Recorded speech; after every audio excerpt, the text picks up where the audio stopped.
In the book of Exodus, where the journey of the people of Israel into the promised land is recorded, and particularly in that passage where it's talking about, or the different chapters where it's talking about their wilderness wanderings because of their sin of unbelief and their inability to enter the land directly.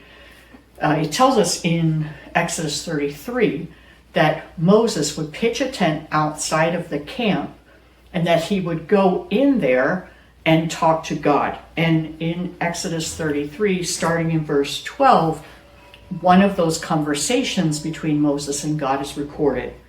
So then Moses said to the Lord, "See, you say to me, bring up this people, but you yourself have not let me know whom you will send with me. Moreover, you have said, I have known you by name, and you have also found favor in my sight. Now therefore, I pray you, if I have found favor in your sight, let me know your ways that I may know you, so that I may find favor in your sight. Consider too that this nation is your people." And he said, "My presence shall go with you, and I will give you rest." Then he said to him, "If your presence does not go with us, do not lead us up from here. For how then can it be known that I have found favor in your sight, I and your people? Is it not by your going with us, so that I and your people may be distinguished from all the other people who are upon the face of the earth?" Then the Lord said to Moses, "I will also do this thing of which you have spoken, for you have found favor in my sight, and I have known you by name." And in that passage, we see that Moses, as he's talking to God, is saying, "God, you've told me certain things, but you haven't told me other things. And one of the things you've told me is that you know me and you know me by name. But I want to ask you, I want to know you. And more than that, I want to know that you will be with me as I lead these people, and you will be with us as a people. Because the fact that you are with us distinguishes us from the other people around. Your presence with us is what makes a difference. Your presence lets other people know that we are your people."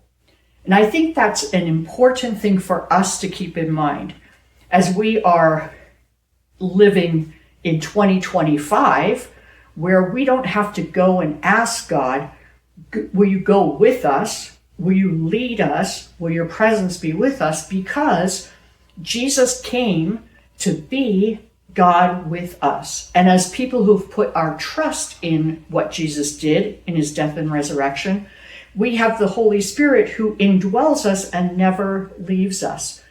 But I think that what we might be lacking at times is that God's presence, the Holy Spirit's presence with us, distinguishes us from other people. Does the fact that God is with us, does the fact that the Holy Spirit indwells us make a difference? When people look at us, do they note the fact that God is with us, that the Holy Spirit indwells us? Now, obviously, they can't see that. We don't have a cloud and a pillar of fire that's following us around like they did as they were wandering in the wilderness. But when we have the Holy Spirit within us, that evidence should be the fruit of the Spirit: love, joy, peace, patience, kindness, goodness, gentleness, faithfulness, self-control. Those things should be exhibited in our lives so that, in fact, we do look different.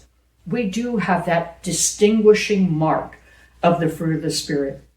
God is with us if we are his people. The Spirit indwells us if we have placed our trust in what Jesus did in his death and resurrection. Let's let that indwelling work itself out so that people see a difference in us.